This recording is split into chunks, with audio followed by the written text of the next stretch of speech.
Good morning ka-friendship! Today's video ay magluluto tayo ng laswa. Okay, so without further ado, let's do the rock and roll. And here are the ingredients.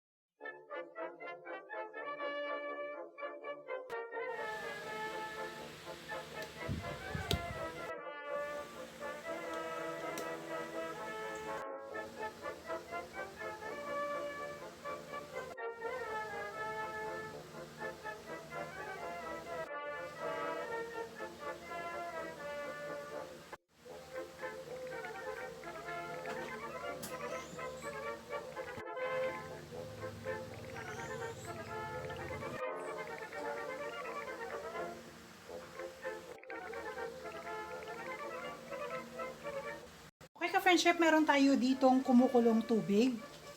Ayan. So, what we're going to do next is idagdag natin yung ating hipon. Ayan. Dagdag na rin natin ang ating kamatis. At saka ang ating sibuyas. Lagyan natin ng asin. Ayan. And then, pakuluan natin hanggang sa maluto yung ating hipon. Okay? Balikan natin siya later, ka-friendship.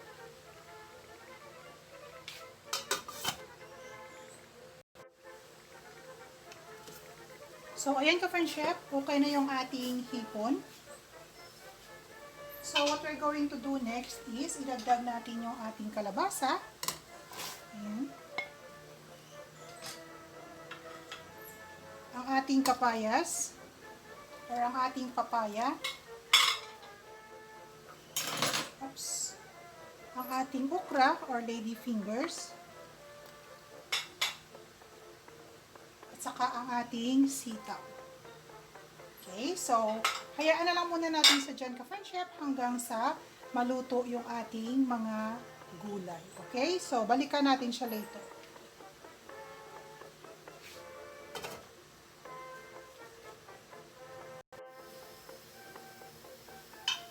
Ayan, okay na yung ating mga vegetables ka-friendship. Huwag hayaang ma-overcook kasi mas masarap kainin kapag meron pa siyang lutong.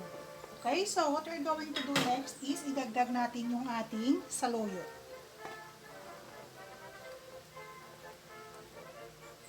Ayan, at saka ang ating malunggay.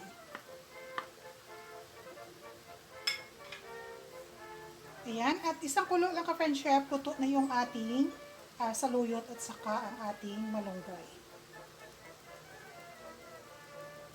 Ayan. So, what we're going to do next is mag-squeeze tayo ng dalawang calamansi to enhance the flavor of our laswa.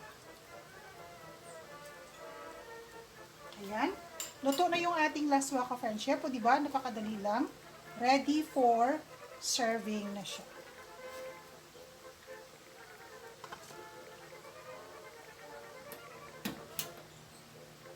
Ito na po yung ating finished product, ang ating laswa. Okay, so ayan na po siya ka-friendship.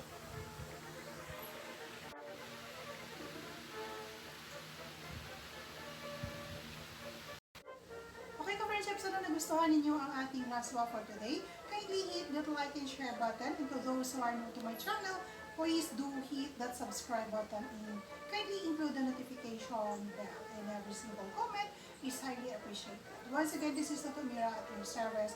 Always remember, be kind, be fair, be honest, be true, and all of these things will come back to you. Always remember, what goes around comes around. Okay, thank you very much for watching. See you on my next video. God bless us all. Bye-bye.